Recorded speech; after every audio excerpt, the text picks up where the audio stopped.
वासुदेवाय कृष्णाय वासुदेवाय हरे परमात्मने प्रणतः क्लेशनाशाय गोविन्दाय नमो नमः। नमः परमहंसास्वादितचरणकमलचिन्मकरन्दाय भक्तजनमानसनिवासाय श्रीरामचन्द्राय वागीशायस्य वदने लक्ष्मीर्यस्य च वक्षसि यस्यास्ते हृदये संवित् तं नृसिंहमहं भजे।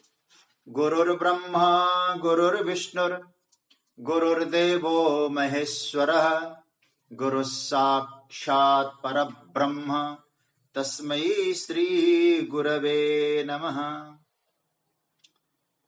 भगवत चरण कमलानुरागी सभी आत्मीय प्रिय स्वजन, आप सभी को मेरा प्रणाम वंदन, आप सभी का अभिनंदन। राधे राधे, जय श्री कृष्ण। प्रभु की मंगलमयी कृपा से हम स्वाध्याय परिवार के प्रेमीजन भगवत चर्चा का आनंद ले रहे हैं। प्रभु की मंगलमयी कृपा से श्रीमद् भगवत गीता का उसके अंतर्गत 7वें अध्याय, जिसको ज्ञान विज्ञान योग प्रभु ने कहा है, उसकी हम लोग चिंतन की यात्रा में हैं। हम लोग चिंतन कर रहे हैं परा अपरा प्रकृति की भगवान ने चर्चा की और बाद में कहा कि मेरे द्वारा ही इनका जो मूल महाकारण वो मैं हूं। और इसलिए जैसे सूत का धागा हो और सूत का ही मनका हो, तो सूत के धागे में सूत का मनके की तरह ये संपूर्ण विश्व मुझ में ही ओतप्रोत है, कोई अंतर नहीं है, ये ठाकुर जी कह रहे हैं। और सूत्रे मणिगणा इव, इस प्रकार से भगवान ने कहा। उसके बाद भगवान जो आगे 8वें जो श्लोक से जो चर्चा करने जा रहे हैं, उसकी भूमिका पे हम थोड़ा प्रवेश करेंगे तो चर्चा को समझने में और चिंतन करने में बहुत सुविधाजनक हो जाएगी। भगवान दृश्य को दिखाकर उस दृश्य में किस प्रकार से अदृश्य रूप से उसके प्राण स्वरूप से परम तत्व विराजमान है, भगवान विराजित है, भगवान इसका संकेत कर रहे हैं। एक छोटा सा उदाहरण देकर मैं चर्चा को आगे बढ़ाऊंगा और संभवतः कभी इस उदाहरण की चर्चा हुई हो। जयपुर से 2 मूर्तियां मंगाई गई। दोनों मूर्तियां समझ लीजिएगा कि गणपति जी की मूर्ति थी और गणेश जी की मूर्ति एक मंगाई गई थी, लेकिन बहुत सुंदर थे तो 2 आए। तो एक मूर्ति को मंदिर में प्रतिष्ठित कर दिया और एक को संग्रहालय में रख दिया। मंदिर में जो मूर्ति प्रतिष्ठित है, उस मूर्ति में कोई जाता है तो जैसे गणपति जी को देखता है और कहा कि गणपति बप्पा मोरिया, गंग गणपते नमः, गजाननम भूत गणादि सेवितम मंत्र का पाठ करेगा। ये नहीं पूछेगा ये जो मूर्ति आई है जयपुर से कितने रुपयों की आई, ये नहीं पूछेगा कब ये मूर्ति बनी थी, इसको बनाने वाला कारीगर कौन है, वो नहीं पूछेगा, क्योंकि वहां श्रद्धा जुड़ गई। उसको मालूम है ये पाषाण की मूर्ति में प्रभुत्व है। लेकिन जो संग्रहालय में जो मूर्ति है उसमें हम 10 बात पूछेंगे और उसको डिटेल्स में लिखकर देना भी पड़ता है। ये फलाने सन में बनी, इसका कारीगर यह है, इसका न्यौछावर यह है, इसमें इतना वेट है। अब मूर्ति तो वही है, एक जगह आप नतमस्तक होते हैं उसी मूर्ति के आगे और एक जगह आप डिटेल्स समझते हैं ये क्या है, कौन बनाया, क्या है। तो ये जो प्राण प्रतिष्ठा वाली जो बात आती है ना, वो क्या है, बोले उसमें हमने प्राणों की प्रतिष्ठा की। बड़ा लंबा चौड़ा विधान होता है कर्मकांड का। मूर्ति तो है पाषाण की, लेकिन हम उस समय पाषाण का दर्शन नहीं करते, हम उसमें प्रभुत्व का दर्शन करते हैं। अब दूसरा अर्थ में हम लोग देखें, हम लोग गुरु पूजा के दिन जाते हैं, गुरु जी के चरण छूते हैं, गुरु जी की पूजा करते हैं। अब देखो तो पांचभौतिक देह ही तो है, जैसे आपका देह वैसा गुरु का देह। तो आप गुरुर ब्रह्मा गुरुर विष्णु कहकर उसकी पूजा क्यों कर रहे हैं? क्योंकि उनमें गुरुत्व है, ज्ञान है, तो आप उसकी पूजा नहीं कर रहे हैं, उसमें पूजा कर रहे हैं। तो मूर्ति को देखकर जहां प्रश्न उठे वो भौतिकवाद है, मूर्ति में देखकर जहां सर झुके वो अध्यात्मवाद है। और भगवान यहां जो 8वें अध्याय 8वें श्लोक से जो ज्ञान की विशद चर्चा करने जा रहे हैं, भगवान कहते हैं कि उसके मूल तत्व है, उसका नाम है प्राण। प्रत्येक वस्तु के प्राण में परमात्मा है और प्राण प्रतिष्ठा हुई है, परमात्मा की प्रतिष्ठा हुई है। इसलिए दृष्टि से उस परमात्मा का दर्शन करो, मस्तक झुका। और याद रखना, एक मुझे श्रीमद् भागवत की एक छोटी सी बात याद आती है। जब तृणावर्त आता है गोविंद के पास, भगवान बहुत छोटे हैं, मैया की गोदी में थे, यशोदा जी की गोदी में थे, और तृणावर्त ने अपने बबड्डर के रूप में आया, और भागवत में तो आया है मुहूर्तम अभवत गोष्टम रजसा तमसा वृतम। धूल और अंधकार से गोकुल भर गया, गोष्ठ भर गया। तो उसने मायावी शक्ति का प्रयोग करके भगवान को वहां से उठा लिया और उठाकर आकाश में ले गया। और भगवान को लगा ये जो राक्षस तृणावर्त है मुझे आकाश में ले गया, तो भगवान वहां अपने आप को भारी बनाने लगे, अपने आप को भारी बना दिया। और कैसे? बोले पत्थर की तरह भगवान ने अपने आप को, मतलब इतना भारी। और तृणावर्त भगवान को सहन नहीं कर पाता, भगवान का बोझ सहन नहीं कर पाता। उसके मन में भाव आता है कि मैंने तो नंद के आंगन से, नंद बाबा के आंगन से छोटा सा नंदलाल को ही उठाया था, तो एक कौन लगता है? अब नंदलाल नहीं लग रहा है तृणावर्त को। और स्वयं क्या कहे सुखदेव जी, क्या कहते हैं? तमस्मानम मन्यमान आत्मनो गरुमत्तया। बड़ा प्यारा सूत्र है, सुखदेव जी के शब्द है। उस तृणावर्त ने भगवान को अस्ममानम मन्यमान, अस्म कहते पत्थर, क्योंकि भगवान भारी हो गए, तो भगवान ने को वो पत्थर समझने लगा। और हमारे आचार्यों ने चिंतन किया, अरे तृणावर्त, यही तेरी आसुरी दृष्टि है। आसुरी दृष्टि क्या है? बोले भगवान को भी पत्थर समझता है, और दैवी दृष्टि क्या है? पत्थर में भगवान समझता है। तो दैवी दृष्टि ठाकुर जी प्रदान कर रहे हैं। भक्तों की, ज्ञानियों की दृष्टि कैसी होनी चाहिए, यहां से 8वें श्लोक से चर्चा कर रहे हैं। तो कहने का मतलब है, उस तृणावर्त ने भगवान को पत्थर मान लिया, तो भगवान ने भी कहा अंते या मती सा गति, अंत समय में तू मरने जा रहा है और तेरी बुद्धि में पत्थर है, तुझे पत्थर में ही पटक के मारूंगा। तो बस सूत्र यह है कि तृणावर्त आसुरी वृत्ति है, भगवान को पत्थर समझ बैठा, और दैवी वृत्ति पत्थर में भगवान समझ बैठा। पाषाण की मूर्ति में ओम गंग गणपते नमः मनोजवम मारुत तुल्य वेगम। तो इसका अर्थ क्या है? इसका तात्पर्य है कि वो मूर्ति बाहर जो दिखाई दे रही है वो आकार के रूप में आप देखो, लेकिन उसके भीतर जो तत्व बैठा है, जो प्राण तत्व है, जो प्रतिष्ठित तत्व है, उन सभी में परमात्मा तत्व है, उसका दर्शन करो। किसमें क्या है उसकी चर्चा करेंगे। तो कहने का मतलब है प्रभु की मूर्तियां हैं सब, पर मूर्ति तो दिखाई दे रही है, परंतु सभी की आंखें उस मूर्ति में परमात्मा का दर्शन नहीं कर पाती। और बुरा मत मानना, हम तो परमात्मा में भी परमात्मा नहीं देख पाते। सती ने तो राम जी को क्या देखा था? कहां परमात्मा के रूप में देखा? सुग्रीव ने भी देखा था, ये कौन है? बोले बाली के भेजे हुए दूत है। और भगवान गीता में सूत्र दे रहे हैं, परमात्मा को परमात्मा के रूप में ही नहीं, तुम तो प्रकृति में भी परमात्मा का दर्शन करो। गीता की दिव्यता जरा दर्शन करिए आप, क्योंकि सब में जैसे उस पाषाण की मूर्ति में प्राण प्रतिष्ठा होने पर भगवान विराजमान हो गए, तो भगवान कहते पूरी प्रकृति में प्राणों की प्रतिष्ठा हुई, वो प्राण में हूं। प्राण तो वही है, पर गड़बड़ ये होता है हमारे जीवन में, प्राणों का दर्शन नहीं होता है, प्राण दिखाई नहीं देता है, हां अनुभव में जरूर आता है।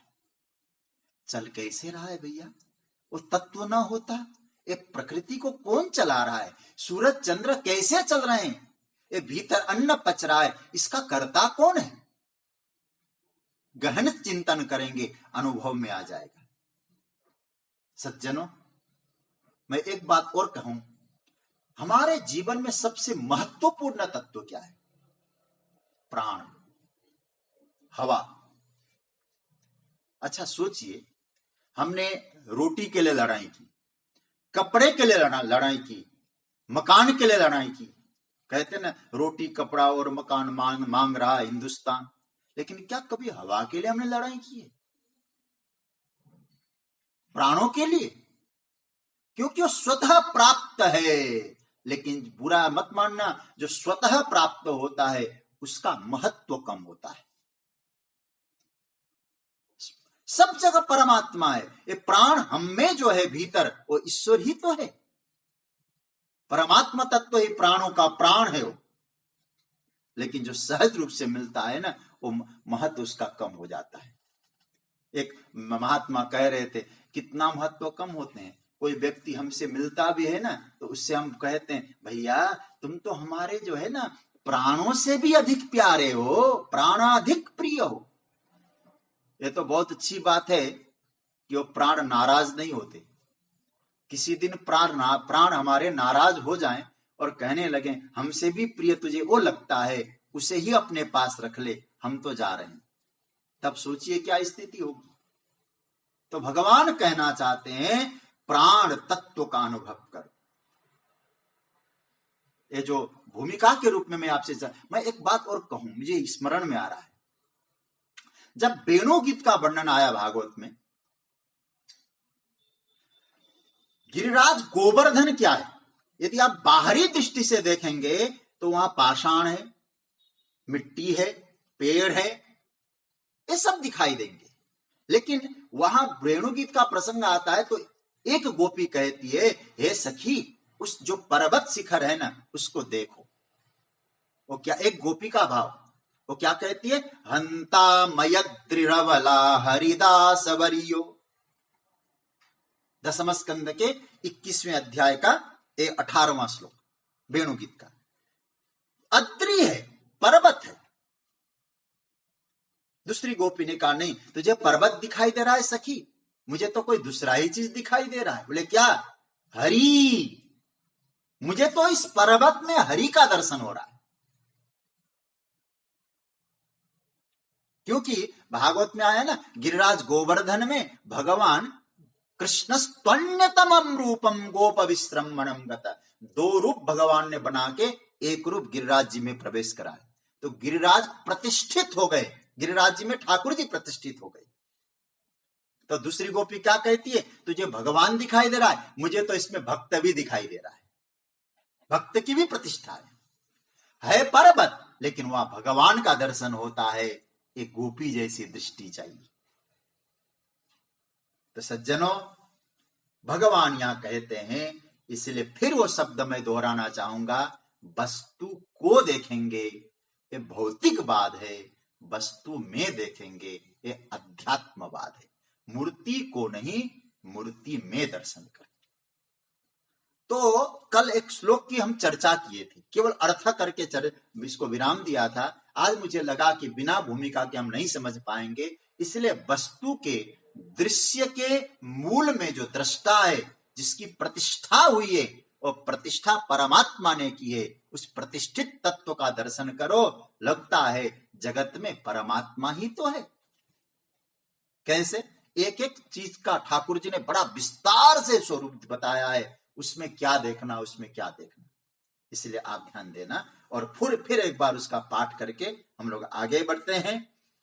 8वां श्लोक, और मैंने कहा था ना 8 से 12 तक बड़ा दिव्य तत्व का वर्णन है, तो 8वां श्लोक का पहले हम लोग पाठ करेंगे, फिर आगे की यात्रा।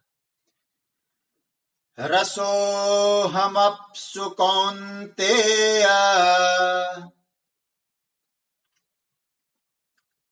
प्रभास्मि शशि सूर्ययो प्रणवः सर्ववेदेषु शब्दः खे पौरुषम नृषु। भगवान यहां कह रहे हैं, कौन्तेय अप्सु अहम रस शशि सूर्ययो प्रभा अस्मि वेदेषु प्रणवः खे शब्द नृषु पौरुषम। हे अर्जुन, पानी में मैं रस के रूप में, शशि सूर्ययो प्रभा अस्मि, चंद्रमा और सूर्य में मैं प्रभा हूं, ज्योति हूं। सर्व वेदेषु प्रणवः, संपूर्ण वेदों में मैं ओमकार हूं। खे शब्द, आकाश में मैं शब्द हूं। नृषु पौरुषम, और मनुष्य में मैं पुरुषार्थ हूं। ये भगवान कह रहे हैं। अब यहां जरा देखिए, सभी में सप्तमी विभक्ति भी करके कहा, उसमें बहुत ध्यान से समझना। नृषु सप्तमी, अप्सु सप्तमी, और एक वचन नहीं, बहुवचन। सारे मनुष्यों में, संपूर्ण जल राशि में, आपके लोटे में तो अभी इसकी चर्चा करेंगे, इसका मतलब है। और सप्तमी अधिकरण होता है, अधिष्ठान में दर्शन करो, वस्तु में देखो, मूर्ति को नहीं, मूर्ति में देखो, स्वतः नतमस्तक हो जाओगे, सब जगह भगवत दर्शन हो जाएगा। अप्सु अहम रस, पानी जो दिखता है हम को, अब वैज्ञानिकों से कहेंगे तो पानी क्या है, बोले H2O, हाइड्रोजन और ऑक्सीजन, दो भाग है हाइड्रोजन और एक ऑक्सीजन। तो कहने का तात्पर्य यह है। अब यहां लेकिन ध्यान देना, ये मशीनी वाला जल नहीं है। ये क्या है? भगवान कहते हैं, ये जो जल की बात कहते हैं ना, भगवान जल में क्या हूं? रस हूं। रस तन मात्र है। जल में रस तन मात्रा के रूप में, और जल में जो रस है वो क्या है? बोले भगवान कहते हैं ओतप्रोत है। रस ही जल में ओतप्रोत है। जैसे सूत का कपड़ा, सूत का धागा, सूत के मन क्या, उसी तरह से जो रस है ना, उस जल में ओतप्रोत है। तो जो जल है, उस जल का अभिन्न निमित्त उपादान कारण क्या हुआ? रस। और ध्यान देना, हमको जल तो दिखाई दे रहा है, लेकिन उसका रस दिखाई नहीं देता। रस मतलब स्वाद, इसको भी कह सकते हैं। देखो, खाद्य वस्तु हमको दिखाई दे रही है, ये वस्तुएं खाद्य है, लेकिन उस खाद्य में आप जाओ और स्वाद खोजो जरा, कहां है स्वाद? 1 किलो रबड़ी लाओ और सामने रखो, रबड़ी को देखा, अब स्वाद को खोजो जरा वहां। भगवान कहते उस पद जल में वो जो रस है वो मैं हूं, वस्तु में स्वाद भगवान। इसलिए जब भगवान की चर्चा आती है ना भक्ति में, देवर्षि नारद का सूत्र है, भक्ति का स्वरूप बताया है। भक्ति कैसी है? बोले मुंह का स्वाद नबत। नारद जी कहते जैसे गूंगा व्यक्ति गुड़ खाए और कहा जाए, उससे कहा भैया स्वाद बताओ, गूंगा बोलेगा कैसे भाई? तो भगवत तत्व का दर्शन तो आप कर सकते हैं, लेकिन स्वाद तो अनुभूति का विषय है। तो भगवान यहां कहना चाहते हैं, दृश्य में दृष्टा का अनुभव करो। जो दृश्य दिखाई दे रहा है वो दृष्टा के कारण ही दृश्य है। ईशावास्यमिदं सर्वं यत्किंच जगत्याम जगत तेन त्यक्तेन भुंजीथा मां गृदः कश्य सिद्धनम्। संपूर्ण जगत परमात्मा से आच्छादनीय है। ऐसा कौन सा स्थान है जहां परमात्मा तत्व नहीं? रसगुल्ला दिखाई दे रहे हैं ना, देख रहे हैं, गुल्ला तो एक है लेकिन रस भरा हुआ है उसमें। जब ये भाव आ जाएगा प्रत्येक वस्तु में भगवत तत्व समाहित है, तो आप जरा अपने आप से पूछिए, फिर आपके मन में भोग बुद्धि आएगी या सेवा बुद्धि आएगी? प्रकृति के ध्वंसक बनेंगे या प्रकृति के सेवक बनेंगे? हमारे यहां जो प्रकृति पूजा इसीलिए कही गई है, प्रकृति को ध्वंस मत करो, प्रकृति के पूजक बनो, त्याग बुद्धि रखो। तो जल में रस, तो जल से रस निकाल दें तो जल तत्व क्या होगा? फिर वहां जल में कुछ है ही नहीं फिर। इसलिए दूसरा रूप में देखें तो जल का जो जीवन है ना, वो रस है। इसलिए जल का एक नाम है जीवन। जल का नाम ही जीवन। जल को बारी भी कहते हैं, आप भी कहते हैं, पय भी कहते हैं, और एक नाम जीवन भी होता है। तो इसका मतलब है जो जल में जो रस है ना, वो जीवन है, जल का जीवन। इसी से रास बनता है, जल में रस, इसी से रास। रास का मतलब आनंद, रस, रसानुभूति। तैतरीय उपनिषद ने कहा रसम हे वायम लब्ध्वा आनंदी भवति, और वो क्या है? रसो वैसा। और परमात्मा भी रस रूप है। तो भगवान कहते हैं उस जल में रस को, रस देखो, जल में जो प्राण है ना, जल का प्राण ही रस है। उस जल में प्राणों की प्रतिष्ठा हुई है, उसी का नाम है रस। तो भगवान कहते हैं वहां प्राण के रूप में मैं हूं, जल में प्राण के रूप में मैं हूं, वो है रस, उसकी प्रतिष्ठा हुई। एक महात्मा जी कहते भगवान शुरुआत में जब ज्ञान का प्रकरण कर रहे हैं, रस की बात क्यों कर रहे हैं? भगवान कहते रस मैं हूं, तो रस का उन्होंने दूसरा अर्थ किया, रस मतलब रसना, ये स्वाद लेती है ना, तो सबसे पहला कंट्रोल करो इसमें। बहुत बढ़िया। देखो ये रसना है क्या? आजकल एक भाषा में बोलते हैं ना हम लोग, 2 in 1, एक ही में दो चीज, दो काम। अब यदि बोलती है ये रसना के माध्यम से, जिह्वा के माध्यम से हम बोलते हैं ना, तो आप जरा समझ लेना उस समय क्या हो जाएगा? कर्मेंद्रिया। चखती है जिह्वा तो ज्ञानेंद्रिया, ज्ञानेंद्रिय। तो आप जरा सोचिए 2 in 1 है कि नहीं? तो सबसे बड़ा कंट्रोल इसमें है। लेकिन इसमें जो रस है, जो स्वाद है, उसमें परमात्मा का दर्शन करो। और दूसरा भाव, मूल तत्व यह है, जो रस है, जल है, उस जल में जो रस तत्व है, स्वाद है, वो परमात्मा है। तो जल को देखकर रसानुभूति करो, वो रस को भगवान का साथ, तो जल का दुरुपयोग नहीं होगा। फिर आजकल तो बहुत बड़ा मुहिम चल रहा है ना, जल को बचाया जाए। भारतवर्ष शायद भगवान की कृपा से ऐसी स्थिति तो नहीं आनी चाहिए। बहुत विशेषज्ञ चर्चा कर रहे हैं, बोले ऐसा समय भी आ सकता है पानी के लिए हाहाकार होगा। तो जल है उसमें रस, तो जल को बचाइए, रस है वहां ठाकुर जी। आगे कहते हैं प्रभास्मि शशि सूर्य, अपसु अहम रस, शशि सूर्यो प्रभा अस्मि, प्रभास्मि शशि सूर्य। सूर्य और चंद्रमा में प्रकाश करने की जो विलक्षण शक्ति है, उसका नाम है प्रभा। उस प्रभा का भगवान कहते मैं हूं। यह प्रभा, यह तेज, ये क्या है? रूप तन मात्रा है। और ध्यान देना, इस रूप तन मात्रा से ही प्रकट हुए, रूप तन मात्रा में ही जीवन है, और रूप तन मात्रा में ही इनका लय है। और यदि प्रभा न हो, तेज न हो, ज्योति न हो, प्रकाश न हो, तो सूर्य और चंद्रमा का अस्तित्व क्या है? आप जरा बता दीजिए। अरे भाई सच्ची बात तो कहें, सूर्य और चंद्रमा को भी प्रकाश देने वाला वही तत्व है, वही प्रकाशित हो रहा है सूर्य चंद्र में। एक बात और, आंख भी आपकी है मौजूद।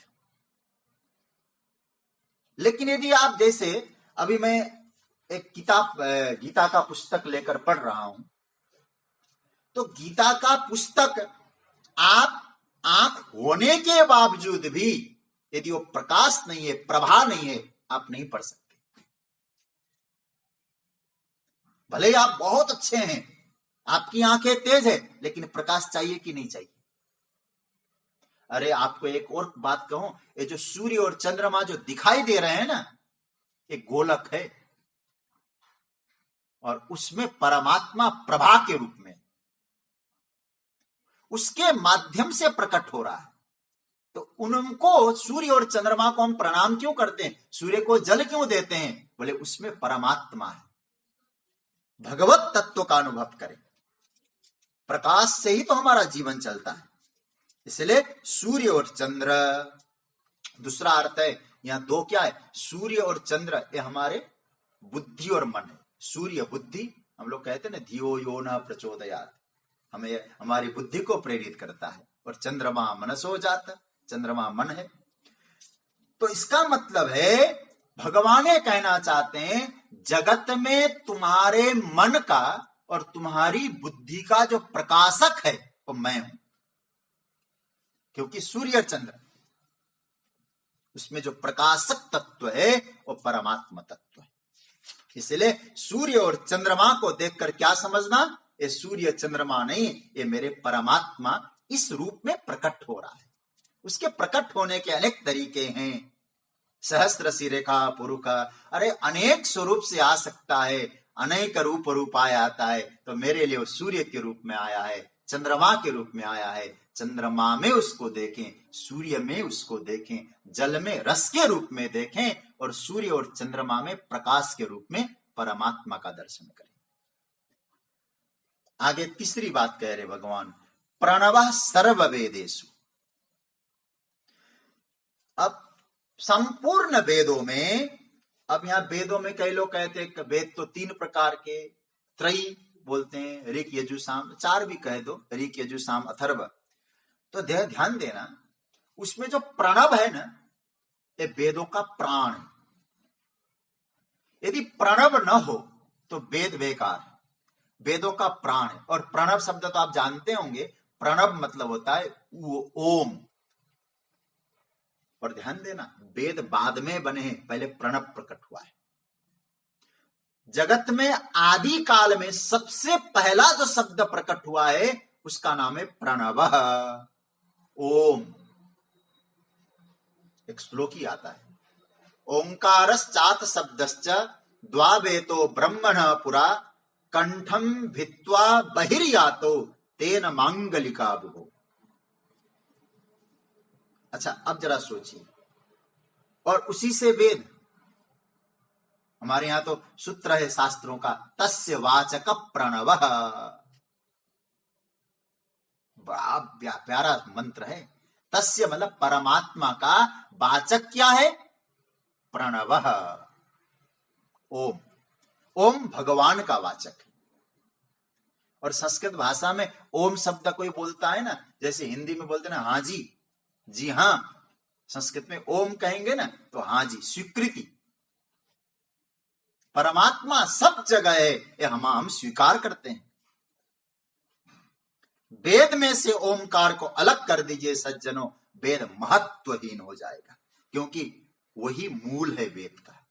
ऐसा कहते हैं, वेद से ओमकार से गायत्री का निर्माण हुआ, फिर गायत्री से वेद तैयार हुए।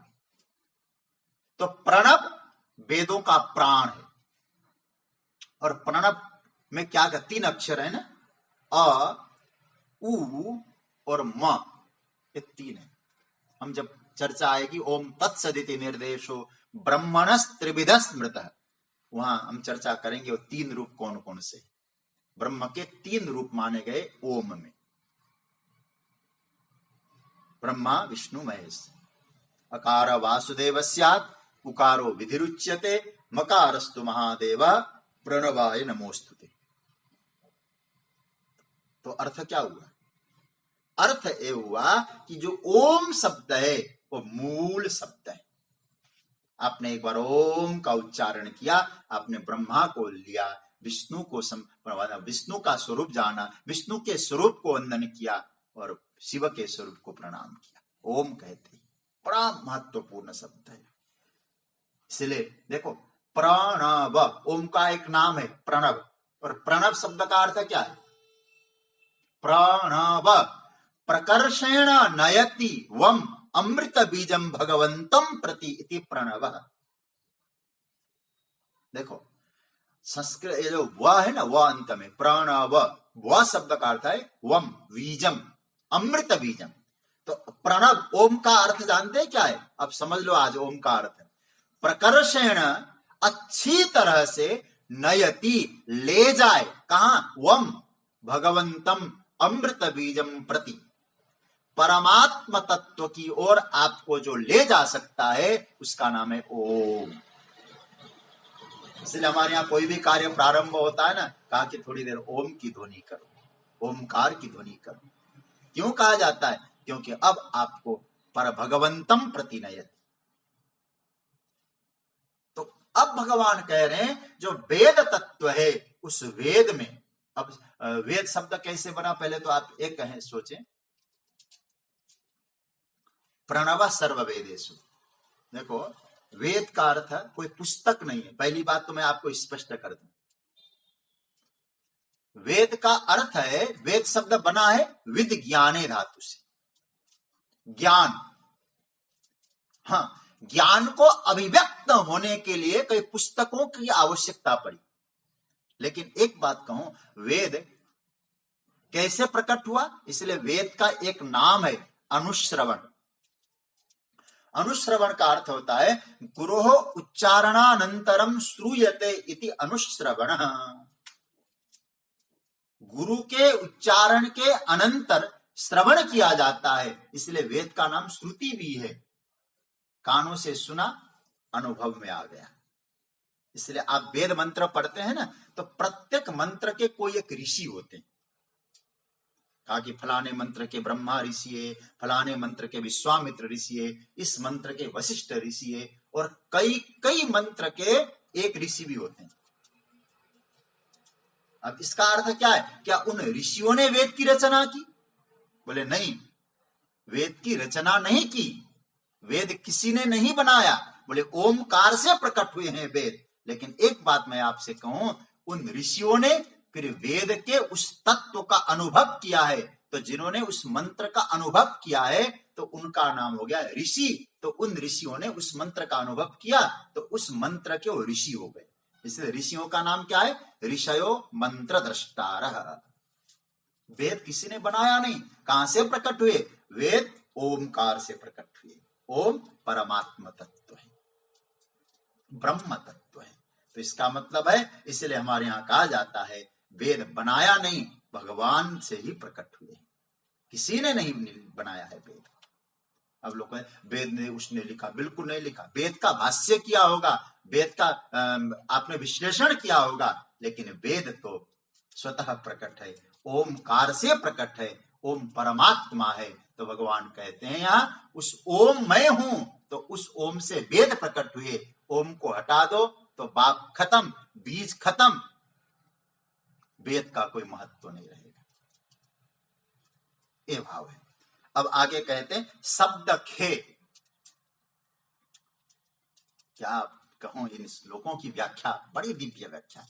शब्द खे, खे शब्द का अर्थ आकाश। आकाश में शब्द, जो शब्द है सब जगह तो क्या है भाई? पोलाहट है, एम्प्टी स्पेस है, खाली जगह है। जो खाली है वही आकाश है। अब आकाश प्रकट कैसे हुआ? अब वेदांत में तो ऐसा वर्णन है भाई, शब्द तन्मात्रा से आकाश प्रकट हुआ, और शब्द तन्मात्रा में आकाश की स्थिति है, और शब्द तन्मात्रा में ही आकाश का लय है।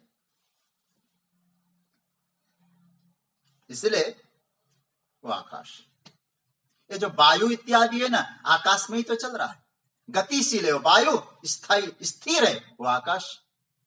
एक बढ़िया बात आपको सुनाता हूं। एक महात्मा ने बताया, एक व्यक्ति उनके पास आके बैठा, और कहा, भैया ये तुम्हारे में जो शरीर में जो मैल है ना, कैसे लगी मैल? कहा कि हाँ देखा तो भाई शरीर में तो मैल जमा हुआ है। तो तुरंत जो है उसने कहा, महाराज आज बहुत भागे थे हम, बहुत वॉकिंग किया, बड़ा काम किया, पसीने आ गए।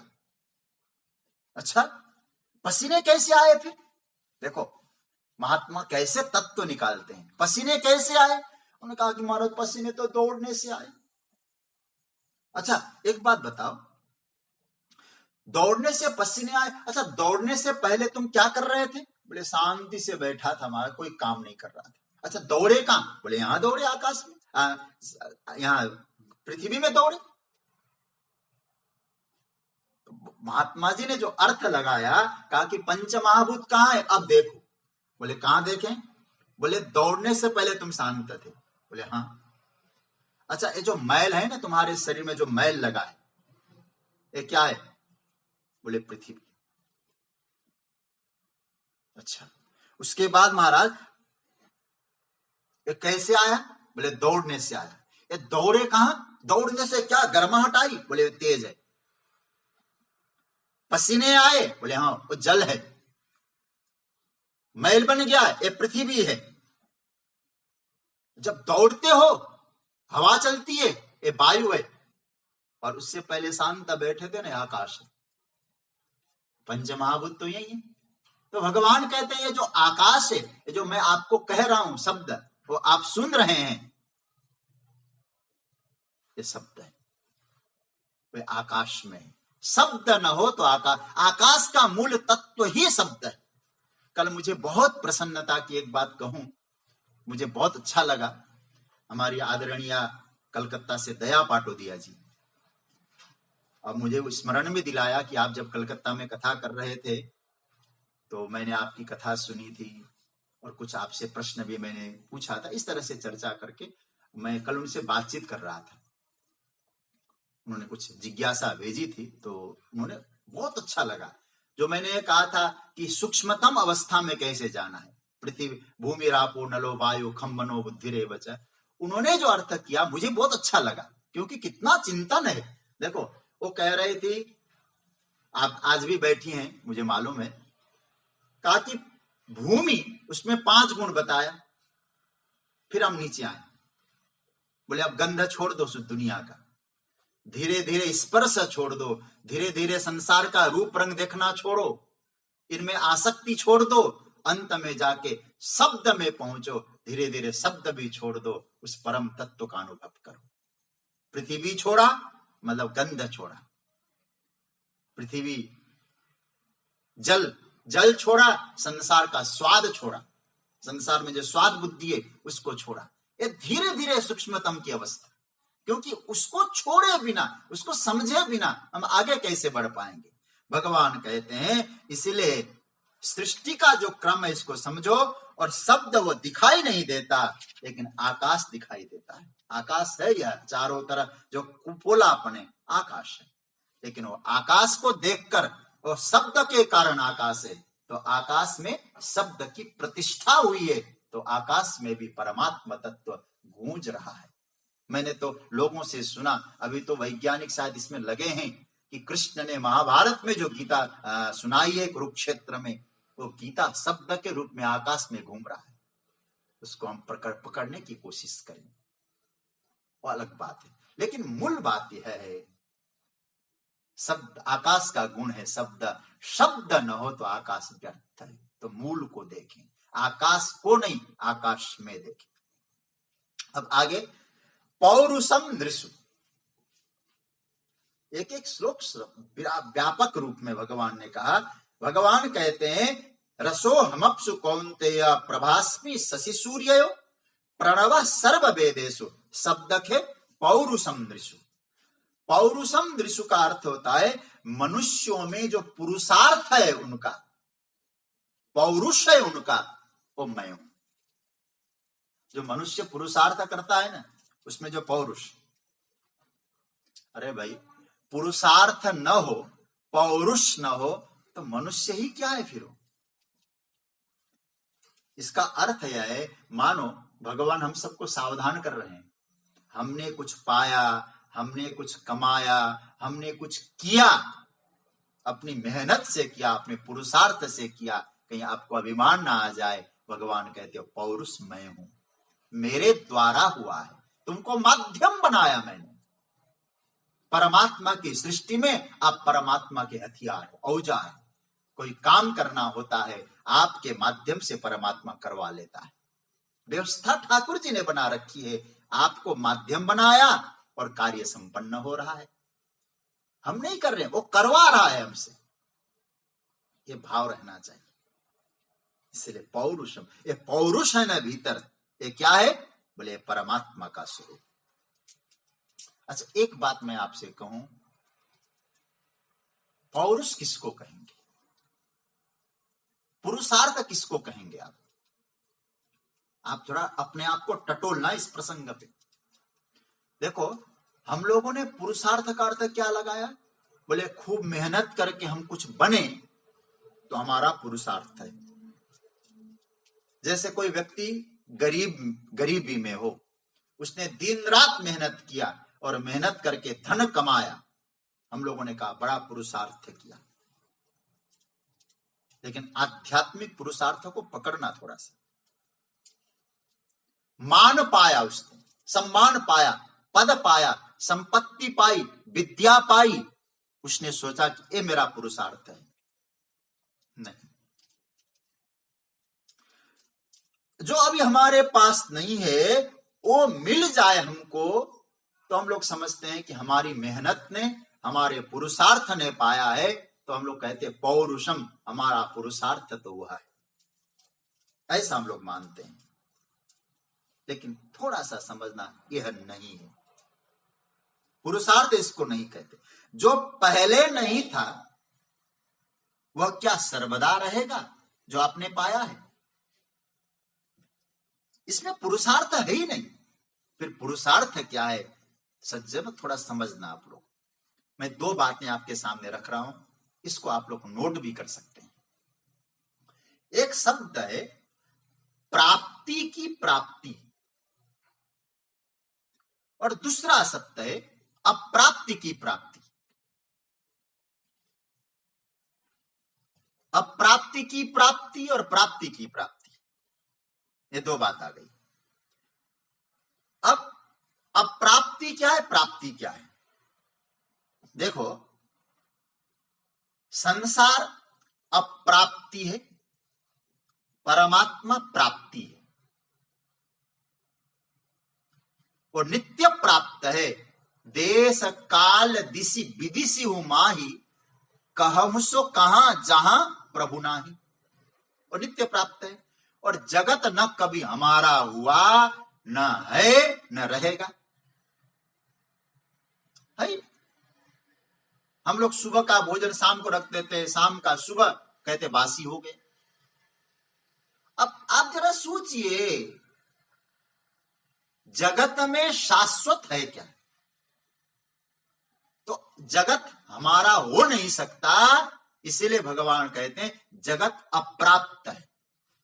हम लाख कोशिश करें आपको संसार मिल नहीं सकता, क्योंकि संसार जो है वो आपका हो नहीं सकता, कभी नहीं हो सकता। दूसरी बात, परमात्मा नित्य प्राप्त है, इसलिए वो दूर हो नहीं सकता, हमें नित्य प्राप्त है। तो आपसे एक बात कहूंगा मैं, जो नित्य प्राप्त भगवत तत्व की अनुभूति करना है, उसी का नाम है पुरुषार्थ। पुरुषार्थ का अर्थ क्या हुआ? जो नित्य है, शाश्वत है, सर्वदा है, उसकी अनुभूति आप करें। इसलिए भगवान यहां जो बातें कह रहे हैं, नृषु पौरुषम प्रणव सर्ववेदेश, उनमें आप जो नित्य है। अब देखो, जल नित्य न भी हो, क्योंकि प्रलय में जल नहीं रहेगा, लेकिन रस उस महाकारण में चला जाए। तो कहने का मतलब है जो नित्य है, शाश्वत है, उसकी अनुभूति करो। आपने अनुभूति की, नित्य प्राप्त को आपने हृदयंगम कर लिया, तादात्म्य कर लिया, तो आप समझ लीजिएगा वो आपका पुरुषार्थ है। और बुरा नहीं मानना, केवल संतान उत्पत्ति, संपत्ति एकत्रित करना, ये तो नहीं कहा जा सकता पुरुषार्थ। आवश्यक है इसकी, मैं बुरा विरोध नहीं करता, सबको आवश्यक, हमको आवश्यक है, दुनिया को आवश्यकता है, उसके बिना जीवन यात्रा चलती नहीं। लेकिन पुरुषार्थ की जहां तक बात है, वो वास्तविक जीव मात्र का पुरुषार्थ है, उस परम सत्ता परमात्मा की अनुभूति। अभी पुरुषार्थ की बात कहें ना, हमसे अच्छा पुरुषार्थ चींटियां कर लेती है। जो चिड़िया घोंसले बनाते हम कर सकते हैं क्या? एक चींटी को कहीं चीनी दिखाई पड़े तो कैसे संगठित पुरुषार्थ करते हैं वे, हम कहेंगे वो चींटियों का पुरुषार्थ है, तो ऐसा ही पुरुषार्थ हम करें। हमने पुरुषार्थ किया, वास्तविक पुरुषार्थ क्या है? वो पुरुषार्थ यह है, हम उस परम सत्ता की अनुभूति करें, परम तत्व की अनुभूति करें। सज्जनों, जगतगुरु शंकराचार्य महाभाष्य में, अपनी भाष्य में लिखते हैं, भाष्यकार कहते हैं, ब्रह्मसूत्र के भाष्य में लिखते हैं, निशेष संसार बीजादि अविद्या अनर्थ निवर्हणात् ब्रह्मावगति पुरुषार्थ। सूत्र है जगतगुरु शंकराचार्य का, क्या है? बोले ब्रह्मावगति पुरुषार्थ निशेष संसार बीजादि अविद्या अनर्थ निवर्हणात्। कहते हैं ब्रह्मानुभूति ही परम पुरुषार्थ है, क्योंकि संसार का जो बीज आदि जो अविद्या है, अज्ञान है, वो अविद्या और अनर्थ, अविद्या और अज्ञान उसके अनर्थ का कारण है, संसार का बीज। और ब्रह्म का अनुभव क्या होता है? उस अनर्थ का समूल नाश कर देता है ब्रह्मानुभूति। तो अविद्या इत्यादि अज्ञान का नाश किसके द्वारा है? बोले उस ब्रह्म की अनुभूति के द्वारा है। तो जगतगुरु शंकराचार्य कहते हैं उस ब्रह्मानुभूति प्राप्त होना ही जीव मात्र का परम पुरुषार्थ है। तो आप जो पुरुषार्थ प्राप्त करते हैं, तो इसका अर्थ भगवान कहते हैं नृषु पौरुषम। बोले आप में जो पुरुषार्थ है वो क्या है? भगवान कहते हैं मैं हूं। आप में जो शक्ति, आप में पुरुषार्थ है, वो पुरुषार्थ मैं हूं। यदि हम कहेंगे बल है, तो बल वो नहीं कहेंगे, फिर आगे कहेंगे बलम बलवता चाहम, कहेंगे भगवान। लेकिन यहाँ पुरुषार्थ परमात्मा। तो इस श्लोक का तात्पर्य क्या हुआ? इस श्लोक को फिर एक बार समझ ले। रसो हमअप्सु कौन्तेय, अपसु मतलब जल में, रस मैं हूं। प्रभास्मि शशि सूर्यो, सूर्य और चंद्रमा में प्रभा कांति ज्योति मैं हूं। प्रणव सर्व वेदेषु, संपूर्ण वेदों में प्रणव मैं हूं, ओमकार मैं हूं। शब्द खे, और खे मतलब आकाश में शब्द मैं हूं। और नृषु पौरुषम, और महाराज मनुष्य में पौरुष मैं हूं। देखो, इसके बाद भी श्लोक बड़े दिव्य हैं, लेकिन आज मैं आपको एक चीज बताने जा रहा हूं। आप लोग ध्यान से सुनिएगा। मैं ऐसे कथा को विराम दे रहा हूं, लेकिन आज महत्वपूर्ण एक चीज आपको बताने जा रहा हूं। आपको भी प्रसन्नता होगी। ऐसे आज की कथा को मैं यहाँ विराम दे रहा हूं।